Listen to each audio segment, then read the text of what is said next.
श्री कृष्ण गोविंद हरे मुरारे, हे नाथ नारायण वासुदेवा।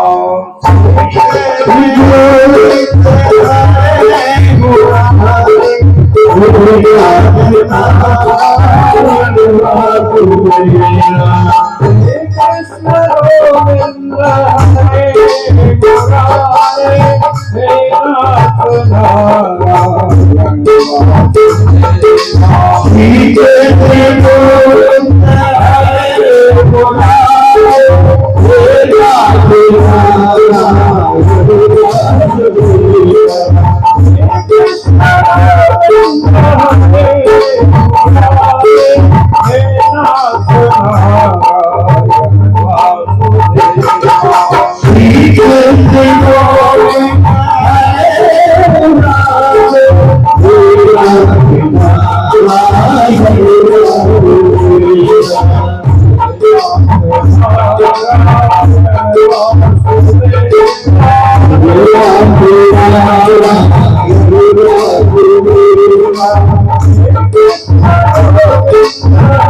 कल कथा के प्रसंग में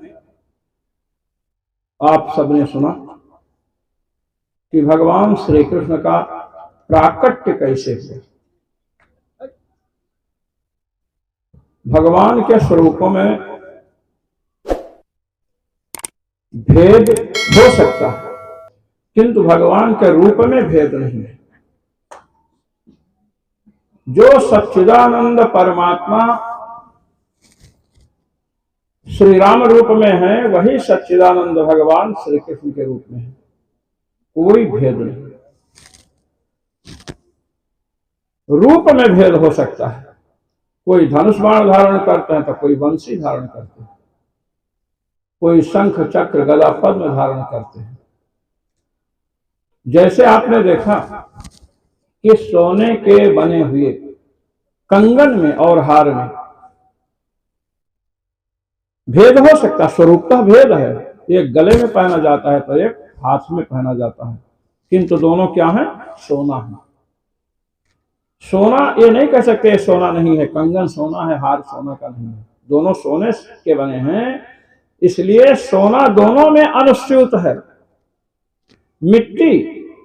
मिट्टी से घड़ा बना, कुल्हड़ बना, परई बनी, जो भी है उनमें स्वरूपतः भेद है।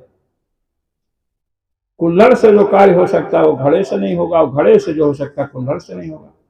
कुल्हड़ का आकार प्रकार, घड़े का आकार प्रकार, ये सब परस्पर भिन्न है, किंतु मिट्टी सब में है। मिट्टी को हटा दीजिए तो कुछ नहीं बचेगा। इसी प्रकार भगवान श्री राम, भगवान श्री कृष्ण, भगवती दुर्गा, भगवान शिव, भगवान नृसिंह, जितने भी परमात्मा के स्वरूप हैं, इनमें परस्पर भेद दिख रहा है, किंतु सब सच्चिदानंद हैं। यदि सच्चिदानंद अंश को इनसे निकाल दिया जाए तो कोई कुछ नहीं बचेगा। सच्चिदानंद जैसे सोना ही कुंडल, कंगन, हार, अंगूठी इत्यादि विविध रूपों को धारण करता है, किंतु वो वहां भी सोना है। आकार भिन्न भिन्न हो सकते हैं। इसी प्रकार सच्चिदानंद घन परमात्मा श्री राम, श्री कृष्ण, नारायण, शिव, गणेश जी, श्री दुर्गा जी अनेक रूपों में हैं, किंतु सब क्या हैं? सच्चिदानंदमय हैं। यही इनका मूल स्वरूप है। और अपने ही इष्ट को सर्वत्र देखना चाहिए। यदि हम दुर्गा भगवती के उपासक हैं, भगवान राम के हैं, भगवान शिव या भगवान श्री कृष्ण के हैं, तो हमें यही बुद्धि रखनी चाहिए कि हमारे ही आराध्य नाना रूपों में हैं, और इसी बुद्धि से सबको प्रणाम करना चाहिए। तो इससे सब देवता प्रसन्न होते हैं। और भेद की भगवान राम की भक्ति कर रहे हैं, शिव जी को देख करके नमस्कार ही नहीं कर रहे हैं। तो ये समझ लीजिए कि बहुत बड़ी गड़बड़ी है। यहां पर भगवान श्री कृष्ण अवतरित हुए और उत्सव मनाया गया। जब भगवान श्री कृष्ण के विषय में भगवती दुर्गा ने बतलाया, अदृश्यतानुजा विष्णु सायुधाष्टमहाभुजा, भगवती आकाश में गई, 8 आयुधों को धारण कर रखी है और कहते हैं कौन है कि अनुजा। अनुजा माने छोटी बहन। तो छोटी बहन बड़े भाई के पैदा हुए बिना हो सकती है क्या? बताओ तो। भाई बड़ा पैदा नहीं हुआ और लड़की पैदा हुई तो छोटी बहन कैसे होगी? इसीलिए मैंने कहा था कि यशोदा जी के गर्भ से गोलोक बिहारी भगवान श्री कृष्ण प्रकट हुए हैं। पहले प्रकट हुए हैं, बाद में भगवती दुर्गा कन्या के रूप में आई, इसलिए क्या हुई? अनुजा हुई, छोटी बहन। और इस बात को भागवत के बड़े बड़े विद्वानों ने लिखा। जब भगवान रास लीला से गायब हो जाएंगे, अंतर्धान हो जाएंगे, तो गोपियां स्वयं कहेंगी, जयत तेधिकम जन्मना ब्रज, आप ब्रज में जन्म लिए इसलिए ब्रज धन्य है। अब लीजिए, गोकुल ब्रज में आता है ना, हाँ, मथुरा ब्रज में नहीं। ये आप समझ लीजिए, ब्रज क्षेत्र में मथुरा को नहीं मानते लोग। मथुरा नगरी शत्रुघ्न जी ने बसाई है। मथुरा में माँ और रा, जो भगवान राम के 2 नाम में जो रा और माँ है ना, मथुरा से निकाल दो, क्या बचेगा? मथुरा। क्या बचेगा? थू। समझे ना? भगवान के नाम का बड़ा महत्व है। ब्रज में गोपियां तो साफ कहते हैं, वो तो कहते हैं कि वहां पर मथुरा में भगवान जन्म लिए होते तो कंस जैसा अतताई कैसे रहता, आप तो यहां जन्म लिए। और वहीं पर श्री लक्ष्मी जी वैकुंठ को छोड़ करके गोपियों के कटाक्ष, कृपा कटाक्ष की याचना करती हैं। तो भगवती दिखाई पड़ी है, अनुजा है, छोटी बहन है। छोटी बहन है इसका मतलब बड़ा भाई कोई है। बड़ा भाई के बिना, बड़ी बहन के बिना छोटी बहन हो ही नहीं सकती। किसी ने कहा कि ये मोटा देवदत्त तो खाता ही नहीं है। वो तो खाएगा नहीं तो मोटा होगा नहीं। कई दिन में हमने देखा नहीं, कई दिन में नहीं देखे, रात को देखे हो 1.5 किलो खाता। क्योंकि मोटापा जो है, पीनत्व, पीन माने मोटा, पीनत्व अर्थात मोटापा जो है भोजन के बिना। और श्री यशोदा जी को भगवान के विराट रूप का दर्शन हो रहा है, दिव्य रूप का दर्शन हो रहा है। यशोदा जी को तो भगवान ने कोई दिव्य नेत्र नहीं प्रदान किया, फिर कैसे दर्शन हुआ? कहते हैं कि दिव्य नेत्र की आवश्यकता अर्जुन को थी, यशोदा जी को नहीं है। कहे क्यों नहीं है? कि जब चराचर जगत का स्वामी उनसे डरता है, उनको प्रसन्न करने के लिए नाना प्रकार की लीलाएं करता है, पुत्र सुख देने के लिए, तो ये जो सिद्धियां हैं, दूरदर्शन सिद्धि, ये तो भक्ति देवी की चेटियां हैं, दासियां हैं। दूरदर्शन, दिव्य दृष्टि इत्यादि जो सिद्धियां हैं, सब उनकी सेवा में उपस्थित हो गई। जहां भक्ति देवी होती हैं, इसलिए उनको सब कुछ भगवान का स्वरूप दिखने लगा। महाराज दीपावली का समय आया। दीपावली, श्री यशोदा जी दूध चढ़ा रखी हैं और दही मस रही है।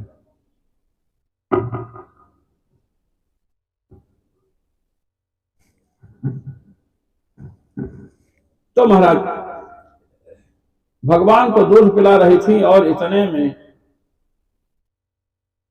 भगवान दूध पीने आए हैं। दही मथ रही थी, दूध उबल रहा है। भगवान आए, कहे मैं दूध पीऊंगा, तो दूध पिलाने लगे। इतने में जो दूध उबल रहा था वो नीचे गिरने लगा, तो उसे बचाने के लिए भगवान को नीचे उतार दिया, उसे बचाने के लिए चली गई। भगवान को बड़ा क्रोध आया। ये छोटे बच्चे होते भी बहुत नाराज होते हैं महाराज। क्रोध आया और इन्होंने सोचा कि ये हमको छोड़ करके दूध बचाने गई है। और महाराज वहां से चले और दूसरे कक्ष में मटकी में मक्खन भरा रखा था, और ये मटकी यशोदा जी के सास के जमाने की थी। और उठाया लोढ़ा, महाराज धड़ाक से मारा, मटकी फूट गई तो मक्खन नीचे गिरा। मक्खन गिरा तो ऊखल पर बैठ करके ऊपर से मक्खन कारण पहुंच नहीं पा रहे थे, ऊखल को लगा करके चढ़े थे मटकी तोड़ने के लिए। हाँ, अब यशोदा जी वहां से जब तक आई तब तक ढेर सारा मक्खन बंदरों को भी दे रहे हैं, खुद खा रहे हैं, और पीछे देख भी रहे हैं कि माँ कहीं आ तो नहीं रही है। जब देखा कि आ रही हैं तो महाराज भागे वहां से भगवान। माता यशोदा हाथ में छड़ी लेकर के पीछे पीछे दौड़ रही है। तामात्तयष्टिं प्रसमीक्ष सत्वरस् ततो वरुह्यापससारभीतवत्। जैसे कोई डर करके भागता है, इसी प्रकार भगवान डर करके ऐसा नाटक करें, डर करके माता से भाग रहे हैं। भगवान भागने लगे तो माँ ने दौड़ाना शुरू किया, खदेड़ना शुरू किया। अब महाराज केशों में जो फूल हैं वो नीचे गिर रहे हैं पैरों पर। तो एक भक्त कह रहे हैं कि जो पुष्प हैं ये देख रहे हैं कि ये भगवान के पीछे दौड़ रही हैं, इसलिए वो चरणों में गिर रहे हैं। और अंत में जाकर के महाराज भगवान को पकड़ लिया। जब पकड़ लिया तो भगवान रोने लग गए, क्योंकि हाथ में छड़ी है। तो माँ ने देखा कि ये रो रहे हैं तो उन्होंने छड़ी को फेंक दिया।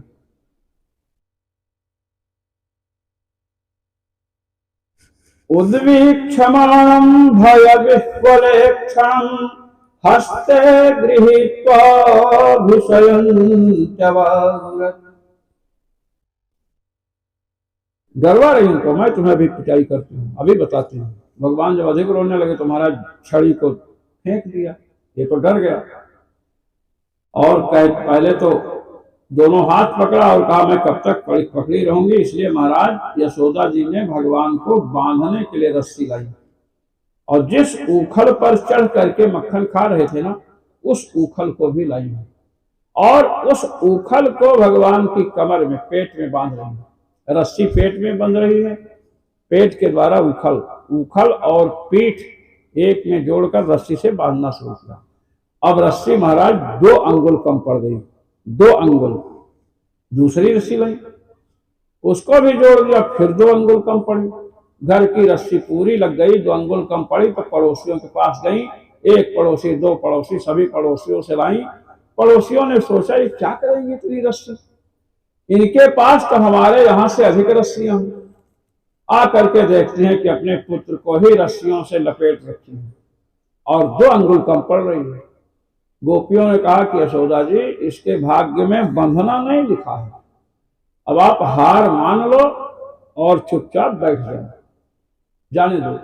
यशोदा जी ने कहा कि मैं हार मान लूं, मैं हार मानने वाली नहीं हूं, मैं इसकी मां हूं, इसको मैं बांध करके ही रहूंगी। जब मां का ये हठ देखा तो भगवान का जो गुण है सर्वव्यापकत्व, भगवान सर्वव्यापक हैं। निर्लिप्तत्व, भगवान निर्लिप्त हैं, ये गुण प्रकट होने लगे महाराज। अब जो सर्वव्यापक है, सब जगह उसको कौन बांध सकता है, बंध नहीं रहे। जो निर्लिप्त है रस्सी से लिप्त कैसे हो सकता है। अब यशोदा जी के पसीना चलने लगा महाराज, कहते ना एड़ी चोड़ी का पसीना एक कर दिया, यहाँ का पसीना नीचे आ रहा है। भगवान बंध नहीं रहे हैं, देवगण देख रहे हैं, नारद जी देख रहे हैं, शिव जी देख रहे हैं कि भगवान बंध नहीं रहे। तो महाराज जब मां का पसीना ऊपर से प्रस्वेद जब नीचे आया, मां को थका हुआ, मां थक गई है, ये भगवान ने देखा तो भगवान के अंदर कृपा शक्ति का प्रादुर्भाव हुआ। जो 2 अंगुल की कमी थी, वो क्या कमी थी यहां बताया जा रहा है।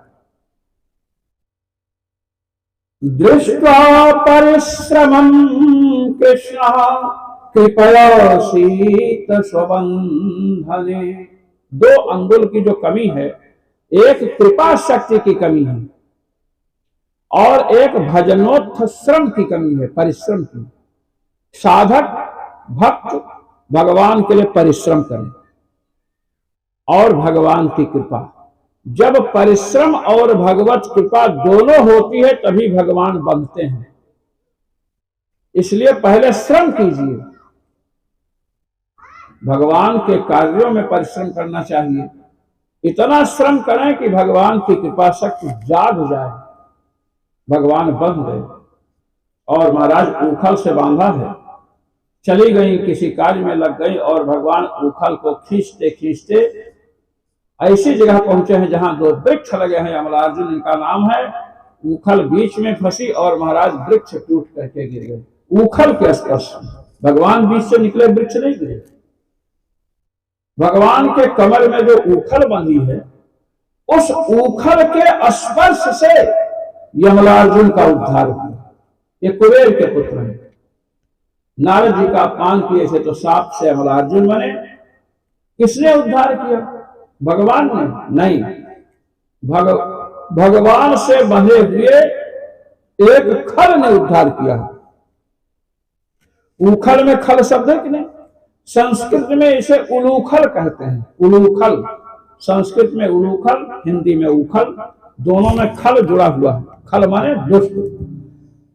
यहां पर इस लीला से यह शिक्षा दी जा रही है कि यदि भगवान से कोई दुष्ट भी जुड़ जाए तो भी वह किसी का भी उद्धार करने में समर्थ हो जाता है, जैसे भगवान से जुड़े हुए इस उखल ने कुबेर के पुत्रों का उद्धार किया।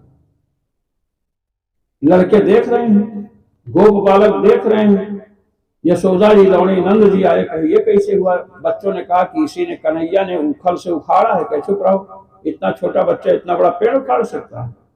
अंत में लोगों ने परस्पर मिलकर के विचार किया और कहा कि यहाँ उपद्रव बहुत हो रहे हैं। पूतना, तृणावर्त, शकटासुर और ये पेड़ गिर गए, इसलिए अब यहाँ से हम लोगों को चलना चाहिए। कहाँ चलना चाहिए? वृंदावन चलना चाहिए। महाराज भगवान नंद बाबा, उपनंद जितने हैं सब वृंदावन आए।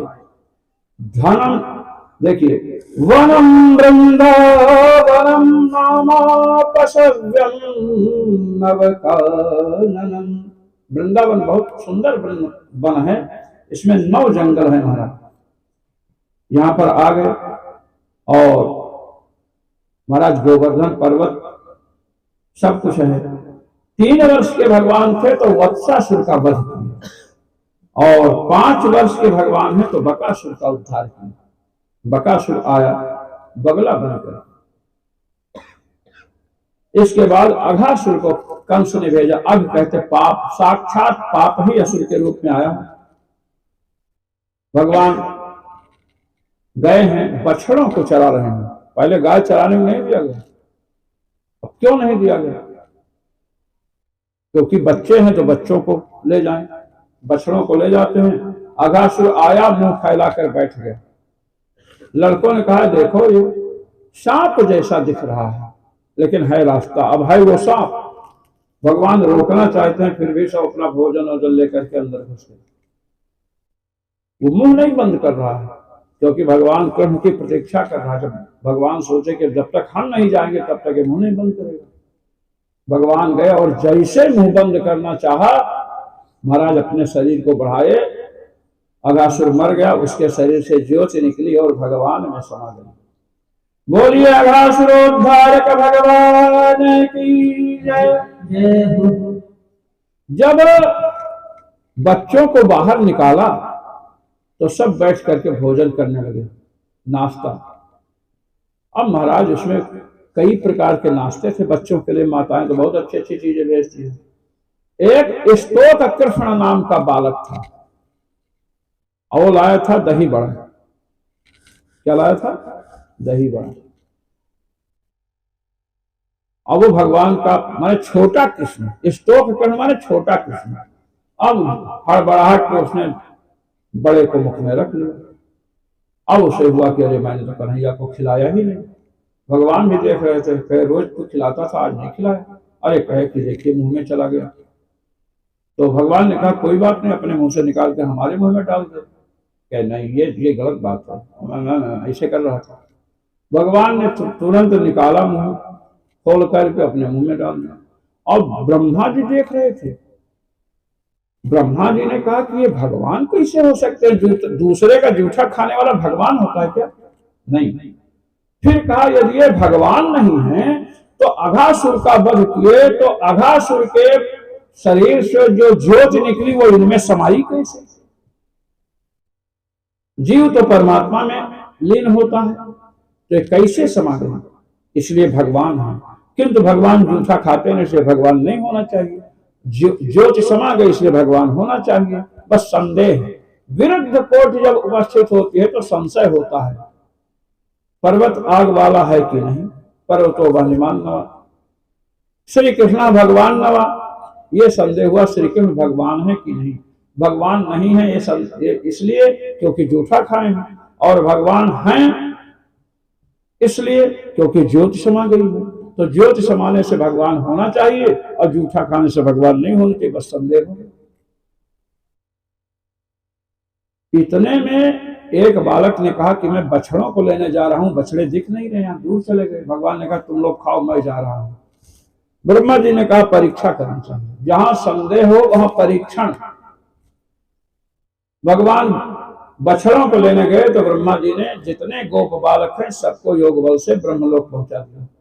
भगवान आए, कहे अरे ये गोप बालक कहां गए? इधर गोप बालकों को खोजने लगे तो जितने बछड़े थे सबको ब्रह्मा जी सत्यलोक पहुंचा दिया, ना बछड़े ना बालक। भगवान ने इधर उधर देखा, भगवान ने कहा कि ये दोनों गायब हो गए।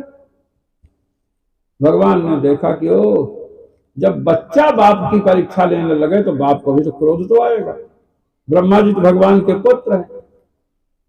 भगवान ने कहा कि अच्छा, भगवान गोप बालक भी बन गए, उतने बछड़े भी बन गए। स्वयं घर पहुंचे बछड़ों को लेकर। अब चूंकि बछड़े के रूप में भगवान, इसलिए गायें भी उनको नहीं छोड़ना चाहती फिलहाल इनको, और माताएं भी बड़ा प्रेम करती हैं। 1 वर्ष का समय बीता महाराज। मैंने कल कहा था ना, ब्रह्मा जी के यहाँ चुटकी बजाइए 1 साल यहाँ का बीत गया। अब महाराज बलराम जी ने कहा कि कन्हैया बछड़ों में मेरी प्रीति हो रही है, किसी की माया तो काम कर नहीं सकती, कहे मैं ही इस रूप में हूं। तो महाराज ब्रह्मा जी ने देखा कि ब्रज में भी बछड़े, वहां भी बछड़े, यहां भी बालक वहां भी बालक। तो ब्रह्मा जी ने मन में विचार किया कि योग बल से तो नहीं दिखा रहे हैं। अब ब्रह्मा जी ने अपनी दृष्टि लगाई तो वहां भी बालक यहां भी बालक, वहां भी बछड़े यहां भी बछड़े। विचार किए हो कैसे गया। तब भगवान ने अपनी महिमा दिखाई। जितने बछड़े और जितने बालक थे सब चतुर्भुज भगवान विष्णु के रूप में हो गए, जितने थे। अब ब्रह्मा जी ने देखा, कह रहे तो भगवान है, तो परमात्मा है। नीचे उतरे महाराज, परिक्रमा करते हैं भगवान की। 3 परिक्रमा की, और 3 परिक्रमा करने के बाद प्रणाम किए, और महाराज स्तुति करते हैं भगवान की। बड़ी लंबी चौड़ी स्तुति किया।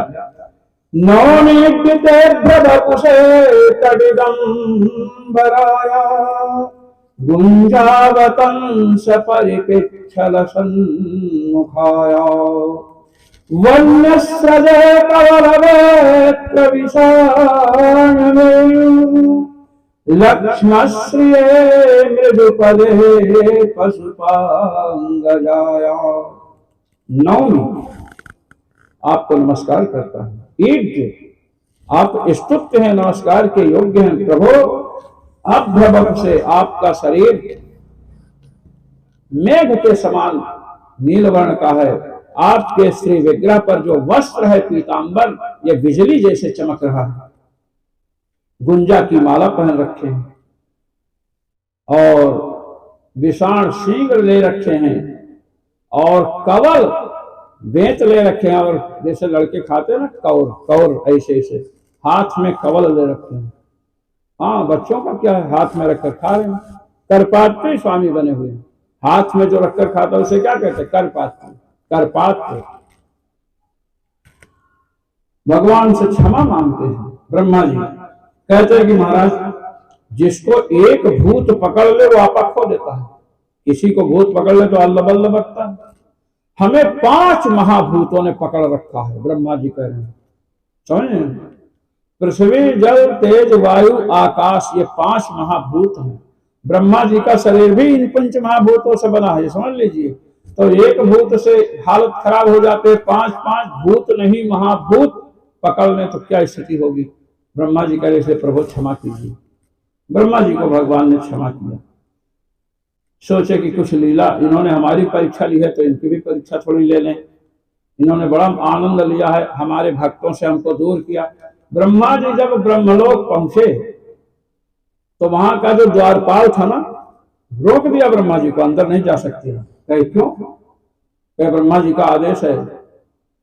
और कहा एक ब्रह्मा असुर ब्रह्मा बनकर आएगा, इसे पकड़ लिया महाराज। लगे परेशान करने। ब्रह्मा जी का असली ब्रह्मा मैं हूं, अंदर भगवान बैठे करने, असली ब्रह्मा तो अंदर है। अंत में वहां भी क्षमा याचना किया, कहा महाराज ये क्या लीला कर दिए, तो भगवान ने क्षमा किया। कार्तिक शुक्ल पक्ष की अष्टमी से भगवान ने गोचारण लीला आरंभ की है, गौओं को चरा रहे हैं। अब महाराज धेनुकासुर का वध किया। किसने? ये गधे के रूप में रहता है, बलराम जी ने वध किया। गधा। एक गांव में लड़के खेल रहे थे, 8-10 लड़के थे। अब महाराज सब मिल करके एक गधे को मार डाले, मर गया। चढ़ रहे थे, मर गया।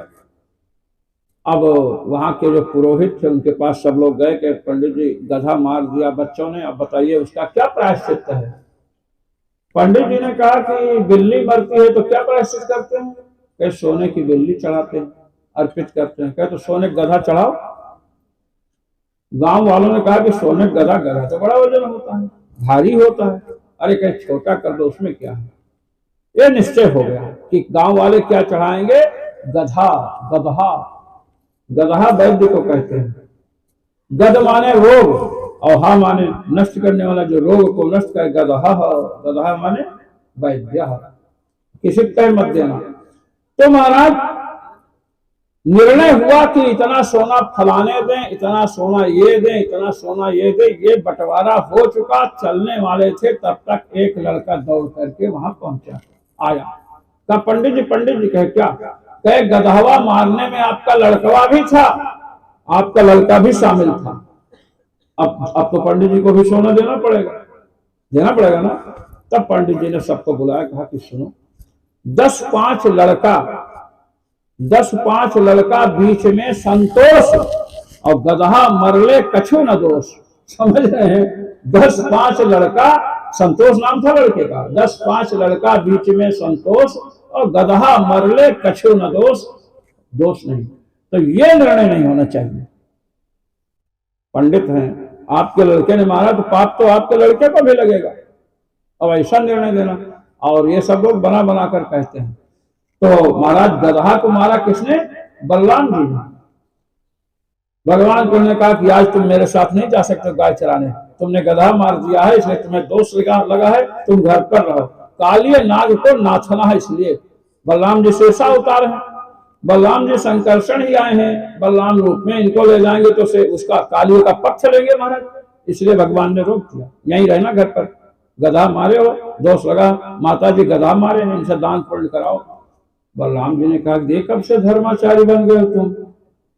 भगवान ने कहा हमको धर्म वर्म सब पता है, ये यहां रह गए। वहां गए, यमुना के तट पर गायें चरती हैं महाराज। एक दिन गायों ने देखा कि जल पास में पीने गई तो मर गई गाय। भगवान ने अपनी कृपा दृष्टि से जीवित किया, और भगवान ने सोचा कि यहाँ पर विष है। वहां कालिय नाग रहता था, कालिय नाग। भगवान कालिय नाग को वहां से हटाना चाहते हैं। अब लोग कहते हैं गेंद गिर गई, ये भागवत में नहीं है, इतना ध्यान में रखना। भगवान गेंद के लिए काली धाम में नहीं कूदे हैं, भगवान गायों की रक्षा के लिए। गाय गो ब्राह्मण की रक्षा सनातन धर्म का मूल सिद्धांत है। भगवान गायें पुनः ना मरें, गोप बालक भी ना मरें, इसलिए महाराज उसमें कूद गए। और वहां गए तो महाराज काली नाग शयन कर रहा था, उसकी पत्नियां आई, कहीं आप लौट जाइए, ऐसा वैसा। भगवान ने कहा नहीं। अंत में काली नाग जगा और 101 सिर हैं इसके। काली नाग के कितने सिर हैं? 101 सिर। भगवान पर प्रहार करना चाहा तो भगवान ने अपने चरणों से, पाद प्रहार से काली नाग का मान मर्दन किया। जो जो सिर उठाता है उसी पर प्रहार। नृत्य कर रहे हैं, देवगण देख रहे हैं। यहाँ सबको सूचना मिली, सब गए, भगवान ऊपर नृत्य करते देख रहे हैं। यशोदा जी को बड़ा कष्ट हुआ, सबको कष्ट हुआ। बलराम जी भी पहुंचे। बलराम जी देखते ही समझ गए कि अच्छा, तुमको ये भरोसा अधिक था कि मैं काली नाग का पक्ष लूंगा, क्योंकि मैं नाग का अवतार हूं, अब तुम्हारा बड़ा भाई हूं, इस पर तुम्हें विश्वास नहीं था। अंत में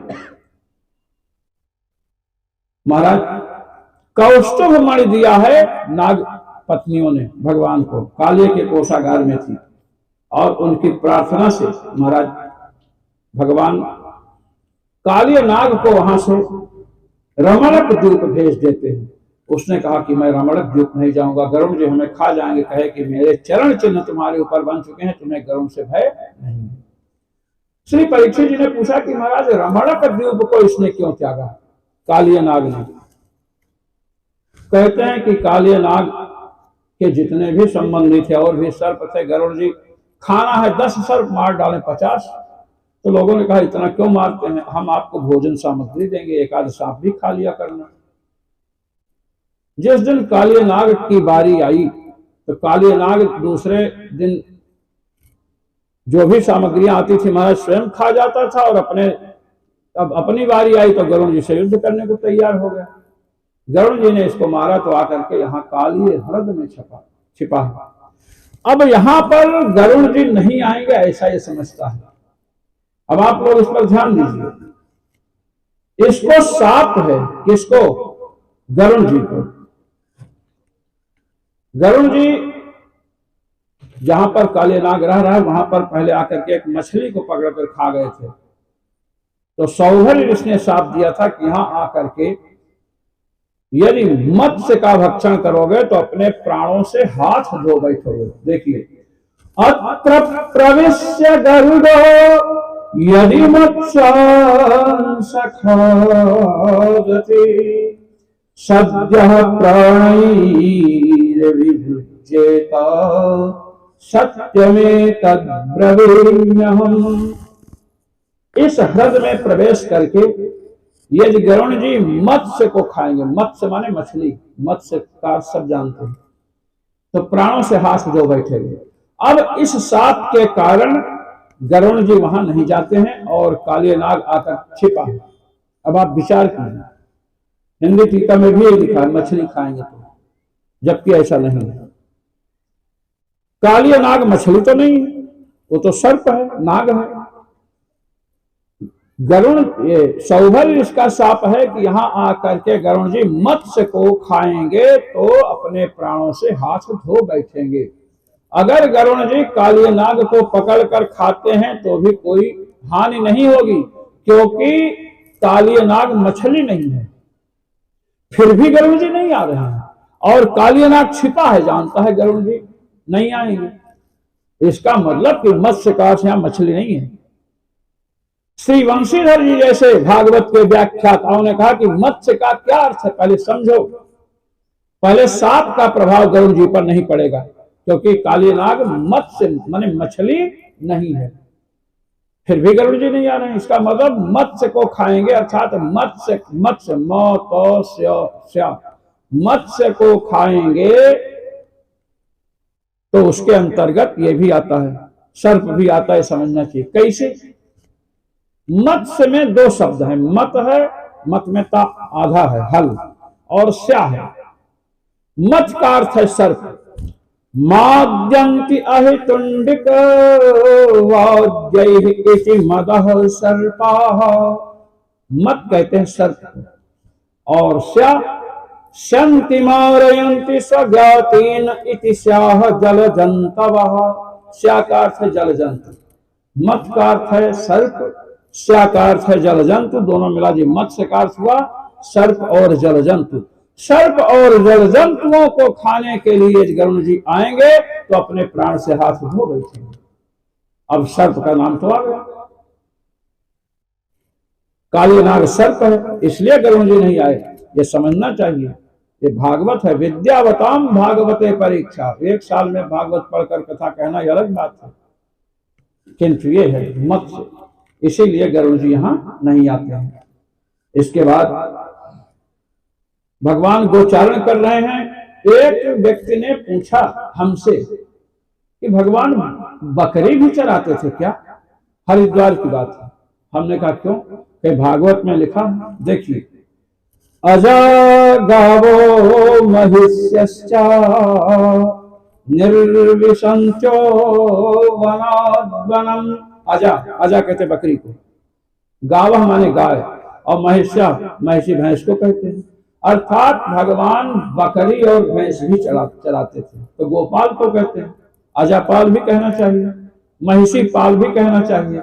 यहाँ अजा का अर्थ बकरी नहीं है और महिषी का अर्थ भैंस नहीं है।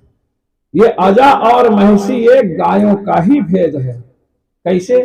अजा किसे कहते हैं? अजा सद प्रसूता गौ, जो गाय ब्याई नहीं है, एक भी बच्चा जिससे नहीं पैदा हुआ उसे अजा कहते हैं। अजा सद प्रसूता गौ सकृत सूता महिष्यपि, जो एक बार ब्याई है, बछड़ा है बछड़ी जिसके पेट से हुआ उसे महिषी कहते हैं। और अन्य गाव इह प्रोक्ता इति शब्दार्थ वेदिनः, और इससे भिन्न है वो गाय हैं। भगवान गोचारण लीला कर रहे हैं और महाराज विश्राम घाट पर भगवान गए हैं। भगवान को भूख लगी और महाराज वहां और भी गोप बालक हैं, सबको भूख लगी है।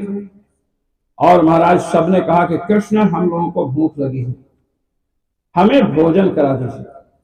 तो महाराज आंगिरस गोत्र के ब्राह्मण यज्ञ कर रहे थे और भगवान ने कहा कि जाओ और उन ब्राह्मणों से कुछ खाने के लिए मांग लाओ, ऐसा कहा। अब महाराज बच्चे गए और ब्राह्मणों से कहे कि कुछ खाने के लिए दे दीजिए, तो महाराज ब्राह्मणों ने नहीं दिया ना। लौट करके आए, कहे ब्राह्मणों ने तो नहीं दिया, कहे कि ब्राह्मण की पत्नियों से मांगो। अब महाराज बालक ब्राह्मण की पत्नियों के समीप पहुंचे। ब्राह्मण की पत्नियों के समीप जब पहुंचते हैं तो महाराज पत्नियां, महिलाओं में तो बड़ी अधिक भावना होती है, बच्चे भूखे हैं कि नहीं ये तो महिलाओं को ही पता चलता है विशेष। महाराज महिलाओं ने भोजन दिया, कुछ महिलाएं देने लगी तो कुछ कहीं नहीं, हम लोग चल के अपने हाथ से खिलाएंगे उनको, तो भी तो किसी के बच्चे हैं। भगवान के विषय में सुनी, जब जाने लगी तो ब्राह्मणों ने रोकना चाहा महाराज, किंतु कोई भी पत्नी किसी ब्राह्मण की बात नहीं मान रही है। एक ब्राह्मण था, उसने अपने पत्नी को बांध दिया रस्सी से, कहे तुम नहीं जा सकती हो। अब महाराज वो इतनी विह्वल हुई कि वो शरीर छोड़ करके भगवान से मिली। तो महाराज जब पत्नियां वहां पहुंची और भगवान को नाना प्रकार के व्यंजनों को समर्पित की, भगवान खाने लगे, तो खाने के बाद भगवान ने कहा कि अब आप लोग यहां से लौट जाइए, ये कहा। अब महाराज जब ये कहा तो उन महिलाओं ने कहा कि हम अगर यहां से जाती हैं तो हमारे पति जो है हमको ठुकरा देंगे, कहेंगे कि तुम जो है हमारी आज्ञा का उल्लंघन करके भोजन कराने गई थी।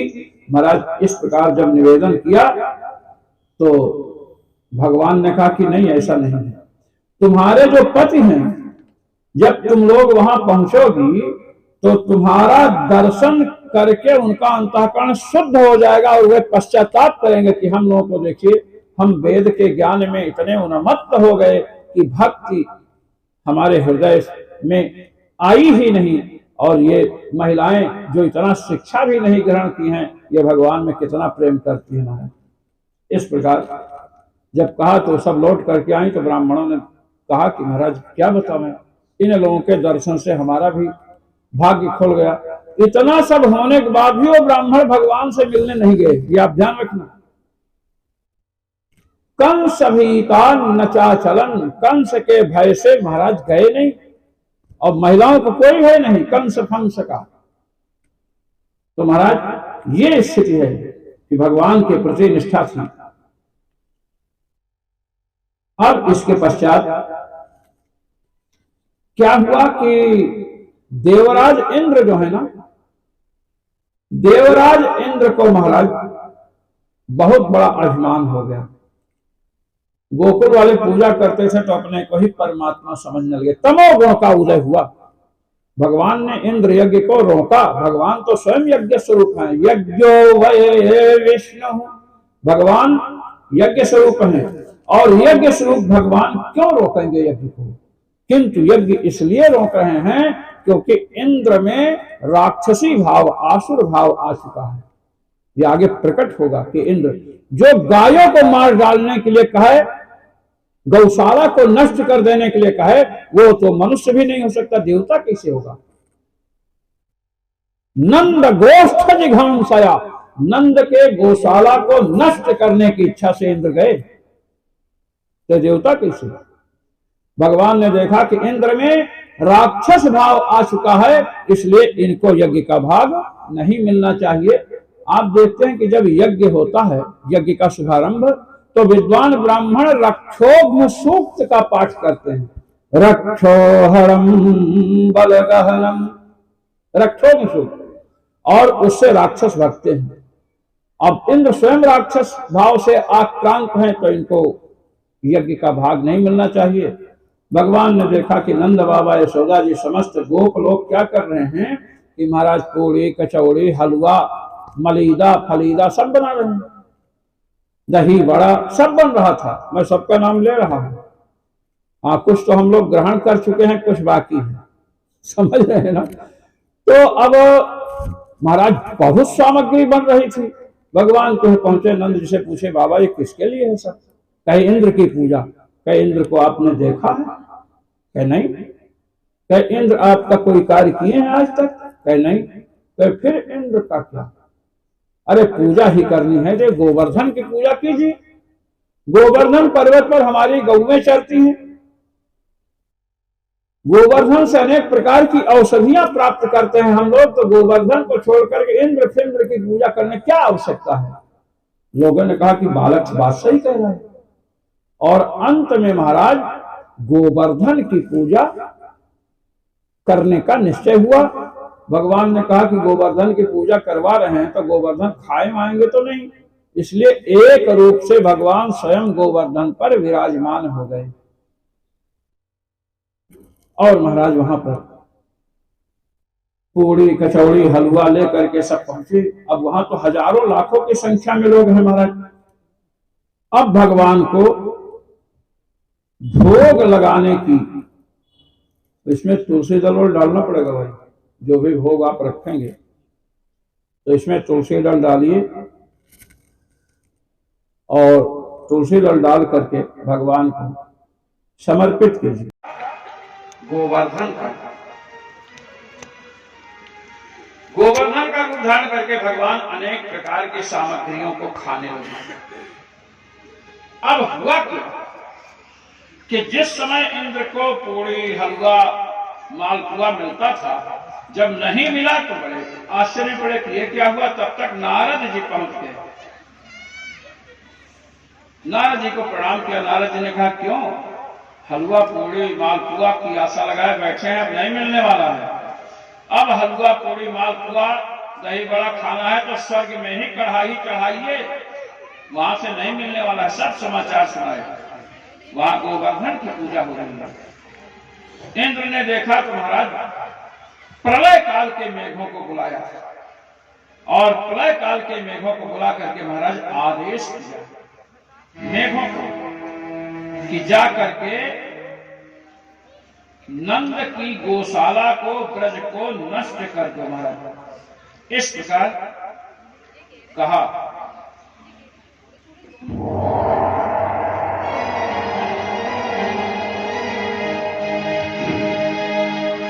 मैं तो गोवर्धन को जाऊं मेरे वीर नहीं माने मेरे मनवा। मैं तो गोवर्धन को जाऊं मेरे वीर नहीं माने मेरे मनवा। मैं तो गोवर्धन को जाऊं मेरे वीर नहीं माने मेरा मनवा। नहीं माने मेरे मनवा हो नहीं माने मेरे मनवा।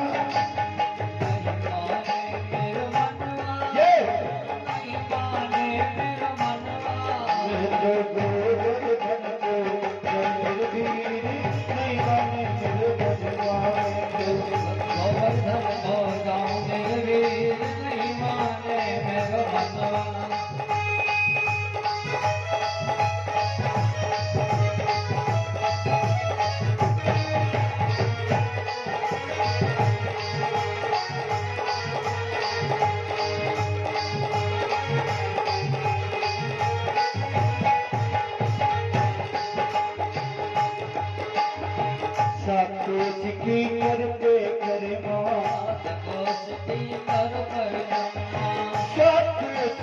करते करमा की है करमा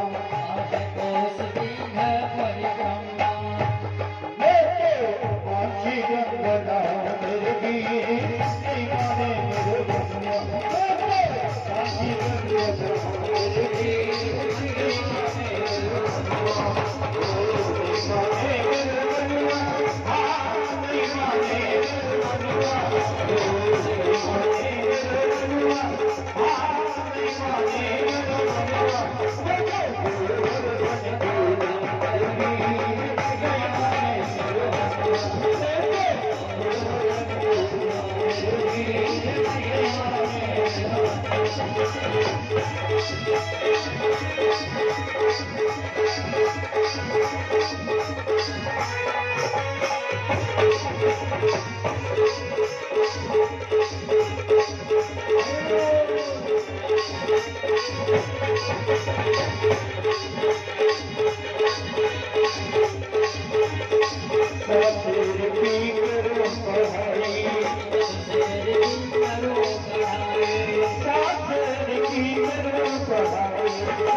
कि वो अपने अपने स्थान पर बैठ जाए। गोवर्धन जी महाराज की पूजा आप इसका बात कर लीजिएगा। बोलिए श्री गिरिराज महाराज की जय। श्री गोवर्धन जी की पूजा जैसे आप लोग कर रहे हैं ऐसे किया। अब पूजन करने का मतलब ये नहीं कि उनको कंकों को चढ़ाओ, अरे उसमें 56 भोग कम से कम किसी को लड्डू लाना चाहिए, किसी को रबड़ी लाना चाहिए, तब न गोवर्धन भगवान तो खाने के लिए बैठे हैं। गोवर्धन भगवान खाने के लिए भगवान बैठे हैं। जब भगवान को भोग लगा तो भगवान ने महाराज भक्तों के प्रेम से दिए गए प्रसाद को ग्रहण करना आरंभ किया। देवराज इंद्र की पूजा महाराज खंडित हो गई तो देवराज इंद्र ने क्या आदेश दिया है, इससे आपको पता चलेगा कि इंद्र में आसुर भाव, राक्षसी भाव आ गया था। झुनुत श्रीमदस्तंभम पशून नयत संक्षयम, ये इंद्र की आज्ञा है। पशून नयत संक्षयम, पशुओं का आत्यंतिक विनाश कर दो, एक भी पशु नहीं बचना चाहिए। ब्रज में गायों को मारने की आज्ञा राक्षसी देता है। ये ब्राह्मण, मनुष्य और देवता का कार्य नहीं है। और स्वयं आए हैं महाभारत ब्रज में। मरुल गाय महावीर नंद गोष्ठ जिघांसया, नंद जी के गोष्ठ माने जहां गाय रहते हैं उसको नष्ट करने की इच्छा से आए हैं। मेघों को आज्ञा दी कि गौओं इतनी वर्षा करो कि गौएं एकदम मर जाए और गौशाला को हम नष्ट कर देंगे। अब प्रलय काल के मेघ महाराज मूसलधार वर्षा होने लगी। सबने कहा कि कृष्ण तुम्हारे कहने से हम लोग इंद्र की पूजा नहीं किए, गोवर्धन की पूजा किए, तो अब तो इंद्र के कोप से कौन बचाएगा। भगवान ने कहा जिसने पूजा स्वीकार की है वही इंद्र के कोप से बचाएगा। सब लोग गोवर्धन की शरण में चले। अब महाराज गए सब लोग। भगवान ने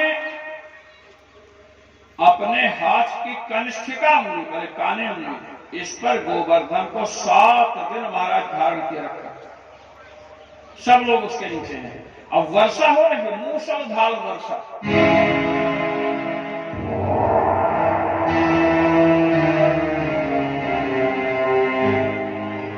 भगवान ने अगस्त जी का स्मरण किया। अगस्त जी का एक बार भगवान शिव ने भगवती पार्वती को ब्राह्मणों की महिमा बताई कि ब्राह्मणों को खिलाने से बड़ा पुण्य होता है। तो भगवती पार्वती ने अगस्त जी को आमंत्रित किया। अगस्त जी आए। भगवान शिव ने कहा कि ब्राह्मण ही बुलाना था तो अगस्त को बुलाने की क्या आवश्यकता थी, दूसरे को बुला लेती। पार्वती जी ने कहा क्यों, अगस्त जी में क्या कमी है? कि कमी नहीं है, इतना खाते हैं कि तुम्हारे भोजन की कमी हो जाएगी। अरे मैं तो अन्नपूर्णा हूं, अभी पता चलेगा। अगस्त जी भोजन में बैठे महाराज, सखियों को लगा दिया पूड़ी हलवा। पूड़ी आई, हलवा लेने गई, सब्जी लेने, तब तक पूड़ी समाप्त। पूड़ी लाई तो सब्जी समाप्त। पार्वती जी ने कहा कि सब लोग एक साथ, जिसे लोग ईंटा पहुंचाते ऐसे पहुंचाओ। वो भी पूर्ण नहीं कर पाई। फिर पार्वती जी ने योग शक्ति के द्वारा महाराज हलवा पूरी बनते जा रहा है, तुरंत पहुंचते जा रहा है। अगस्त जी ने भी योग शक्ति दिखाई और धड़ाधड़ सबको आत्मसात करते गए। पार्वती जी शिव जी के पास पहुंची गई, महाराज मामला गड़बड़ है। क्या मैं पहले ही कहा था, जो समुद्र पी गया है उसका पेट क्या भरोगे? पार्वती जी ने कहा बदनामी हमारी नहीं तुम्हारी भी होगी, शंकर जी का पेट नहीं भरा। तो शिव जी ने कहा तो सही बात करी। महाराज भगवान का स्मरण किया तो भगवान ब्रह्मचारी बन करके आए कि मुझे भी भूख लगी है। अगस्त जी के पास बैठ गए, एक पूरी खा करके और तुरंत हाथ धो दिया महाराज ने। अगस्त जी ने कहा क्या किया तुमने? भोजन का नियम पता है, हम भोजन करें तुमने हाथ धो लिया उसी में थाली में, अब तो पंगत मुठी हो गई, अब हमें कैसे खा सकता हूँ? भगवान ने कहा मैं पेटू नहीं हूँ, मैं संक्षिप्त थोड़ा भोजन करता हूं, मैं ऐसा ब्राह्मण हूं। अगस्त जी झेप गए। अगस्त जी ने कहा पेट तो मेरा भी भर गया था, लेकिन प्यास लगी, पानी पीना था। तो महाराज भगवान प्रकट हुए चतुर्भुज रूप में, कहे कि प्यास जो है इस प्यास को मैं बुझाऊंगा जब मैं कृष्णा अवतार होऊंगा। भगवान ने अगस्त जी का स्मरण किया कि प्यास लगी थी, आपको बुझाना है, आ जाइए, जितना जल है सब पी जाइए। महाराज प्रलय काल के मेघों के द्वारा मूसलाधार वर्षा हुई। अब मूसलाधार वर्षा में जितना जल आया सभी जल को किसने पी लिया? अगस्त जी ने। सुदर्शन चक्र को लगा दिया, जो जल बचा इधर उधर वो भी नष्ट हो गया। इंद्र ने देखा कि यहाँ तो धूल उड़ रही है, मस्ती से सब बैठे हैं। इंद्र को बड़ी बुलानी हुई कि रे मैंने इतना प्रयास किया कुछ नहीं हुआ। आदित्य मां ने देखा, इंद्र को बुला कि जाओ। इंद्र गए, प्रणाम करके मूर्ख कहीं के समझ रहा है कौन है वो? ब्रह्मा जी उसको देख करके मोहित हो गए, वो परमात्मा है, जा करके क्षमा याचना कर, नहीं तो तुझे इंद्र पद से हटा देंगे, किसी को बैठा देंगे। इंद्र यहां से चले, गोलोक से कामधेनु चली है, क्योंकि सब गायें कामधेनु की संतानें हैं। गैयों पर संकट होता है तो कामधेनु को दुख होता है, और गायों की सेवा होती है तो कामधेनु आशीर्वाद देती है। इंद्र भी आए हैं और महाराज कामधेनु भी आई हैं।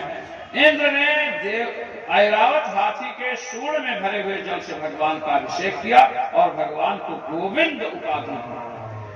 कामधेनु ने कहा, इंद्र ने भी स्तुति करते हुए कहा, पिता गुरुस्त्वं जगतामधीशो, हे भगवान आप इस समग्र संसार के पिता हैं और गुरु भी हैं। आप पिता हैं तो मैं आपका पुत्र हूं, इसलिए आप मेरी गलती क्षमा कर दें। आप गुरु हैं, मैं शिष्य हूं, शिष्य की गलती गुरु क्षमा करते हैं। कामधेनु और दोनों मिल करके कामधेनु ने कहा कि ये इंद्र हैं, स्वर्ग के इंद्र हैं, हम गौओं के इंद्र आज से आप हैं। भगवान को इंद्र की उपाधि दिया कामधेनु ने, और इन्होंने गोविंद की उपाधि दिया। इस प्रकार गोविंद का से गाम पृथ्वीम धेनुम व विंदति सेवार्थम इति गोविंदः। पृथ्वी का भी पालन भगवान करें, पृथ्वी को भी गो कहते हैं, गौ का रूप धारण करके जाती है महाराज जब पीड़ित होती है, और गायें, इसलिए भगवान बोलिए गोविंद भगवान की। वृंदावन में हुक्म चले कर सोने वाली का, वृंदावन में हुक्म चले कर सोने वाली का, मेरा श्याम दीवाना है श्री राम रानी का, मेरा श्याम दीवाना है श्री राम रानी का।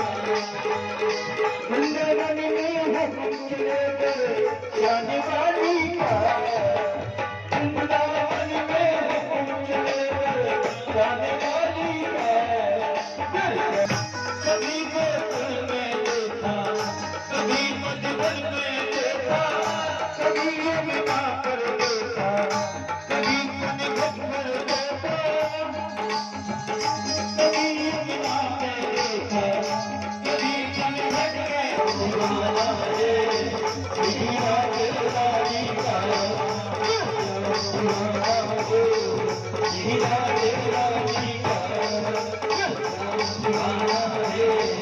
Jai Jai की क्या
सब कुछ तेरा कुछ नहीं मेरा सब कुछ तेरा कुछ नहीं मेरा सब कुछ तेरा कुछ नहीं मेरा सब कुछ तेरा कुछ नहीं मेरा चिंता में बसा कर तेरी मूर्ति उतारूं तेरी आरती हो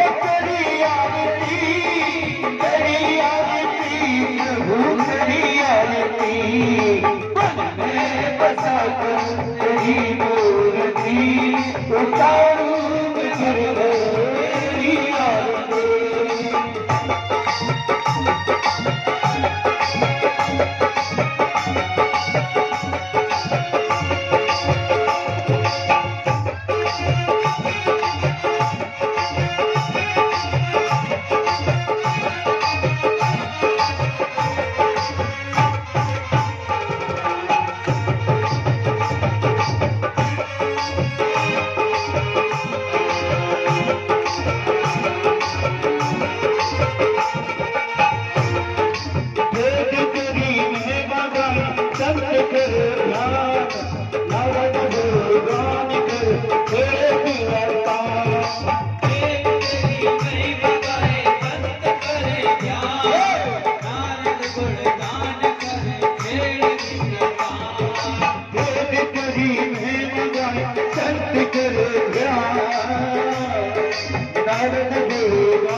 भक्त तेरे नाम करते हैं पुकार भक्त तेरे नाम करते हैं पुकार भक्त तेरे नाम करते हैं पुकार भक्त तेरे नाम करते हैं पुकार बात तेरी आरती करे तन में बसा कर तेरी मूर्ति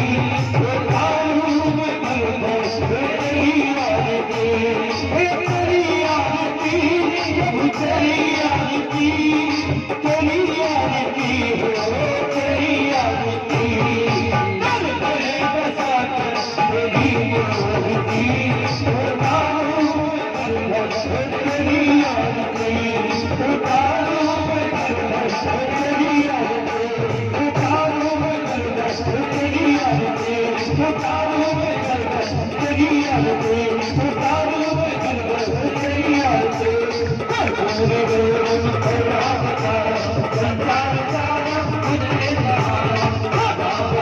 Hare